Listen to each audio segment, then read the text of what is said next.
Testing of Hyundai HGN25 air circuit breaker. The basic settings will be set by the customer. For testing we use 220-volt AC power supply.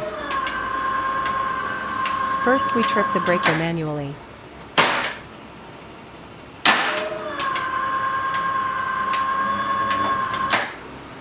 Then we trip the breaker with the help of the UVT. Next we perform a short time delay test and the breaker trips almost instantly. And lastly we perform a long time delay test and after about 15 minutes the breaker trips.